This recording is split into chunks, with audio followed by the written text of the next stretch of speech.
Hello नमस्कार आदाब, आपका बहुत बहुत स्वागत है हमारे इस यूट्यूब चैनल सेवा इंडिया में। तो आज के इस वीडियो में हम पहुंचे हैं विशुनपुरा सिरघाटी में, और यहाँ हम जब पहुंचे तो देखा कि एक काफ़िला गुजर रहा है लोकप्रिय समता पार्टी का। ये लोग जनसंपर्क यात्रा निकाले हैं 3 से 7 फरवरी तक। तो इसी बीच हम लोग कुछ लोगों को रोका, कुछ बातें करने की कोशिश की। तो आइए इनसे हम लोग जानते हैं कि जो यात्रा है ये आप लोग कहाँ लेके चल रहे हैं और क्या मकसद है इसका। ये यात्रा गया से शुरू हुई है हमारे ग्रेट लीडर वसीम नैयर अंसारी साहब की निगरानी में, और ये पूरा मगध एरिया का जो क्षेत्र है जिसमें औरंगाबाद, नवादा, अरवल आते हैं, ये सब जगह हम लोग 5 जिला में जा रहे हैं। और अपनी प्रेजेंस की, अपनी उपस्थिति का एक पावर दिखाने के लिए कि जो लोग बड़े ही एकदम अंधकार में सोए हुए कि नहीं बस हम वोट लेंगे इस कौम का, तो अब वो बात नहीं चलेगा। तो ये पूरे गया से चल करके नवादा में एंड होगी 7 तारीख को। तो अभी तो इलेक्शन का कुछ घोषणा भी नहीं हुआ, 2024 का चुनाव की तैयारी आप लोग अभी से करने लगे, क्या इसके पीछे मकसद है? मकसद क्लियर है, बड़ा अच्छा सवाल आपने किया।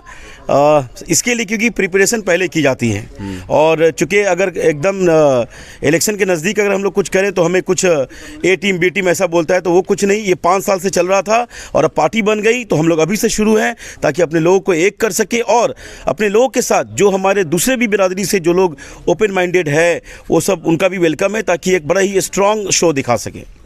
जैसा कि 2025 में इलेक्शन होने वाला है, तो आप जैसे जनता हैं, तो जनता का वोट आपको क्या लगता है किधर मुड़ेगा?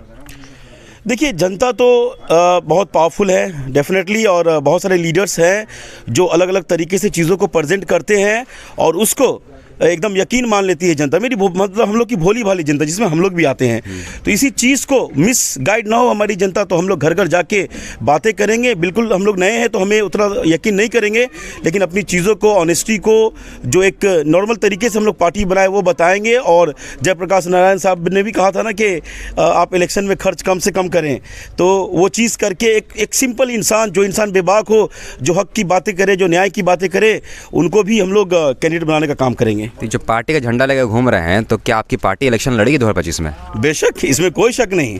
लेकिन हम लोग अभी ओपन हैं कि अगर गठबंधन हमें, चाहे वो इंडिया गठबंधन ले या एनडीए, जो अगर हमें सही से हक देगी तो हम उनके साथ जाएंगे। अगर हक नहीं देगी तो हमारे कैंडिडेट होंगे। हमारे जो राष्ट्रीय अध्यक्ष हैं उन्होंने ऑलरेडी ऐलान कर चुके हैं।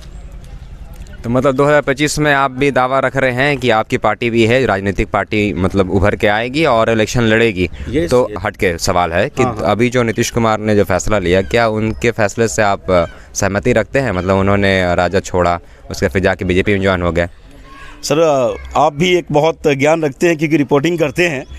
नीतीश साहब, एक इनका इमेज हुआ करता था जब वो फर्स्ट स्टेज में थे, पहला 5 साल 10 साल, उसके बाद उन्होंने जो इमेज बनाया ना, वो अपने आप को अपने पैर पे कुल्हाड़ी मारा। ये किसी भी तरीके से सही नहीं है। एक आइडियोलॉजी होती है, लेकिन खैर लोग बोलते हैं कि पॉलिटिक्स में कुछ अपना नहीं होता, लेकिन फिर भी इन्होंने जो किया वो एक तरीके से हमारी बिहार की जनता को समझ में आनी चाहिए। और हमारी बिरादरी जो बस इधर जेडीयू हो या आरजेडी हो या कांग्रेस वो देते हैं, तो जब जदयू जब बीजेपी से मिलता है तब प्रॉब्लम नहीं हमारे बिरादरी को, उन्हें भी समझना होगा। आज उनके बीच में इसी के लिए हम लोग एक विकल्प आए हैं कि एक ऑप्शन दे रहे हैं कि प्योरिटी, आपके बेटा को मैदान में लाया जाएगा, एमएलए एमपी बनाया जाएगा, इसलिए हम लोग बेबाकी से लड़ रहे हैं और आप लोग की भी सपोर्ट की ज़रूरत है। क्या नाम हुआ आपका? मोहम्मद मुनीर अंसारी, जिला वैशाली से हूँ मैं, वैशाली अध्यक्ष। मुझे भी एक जिम्मेदारी दी गई है पार्टी की तरफ से। चलो, बहुत बहुत शुक्रिया।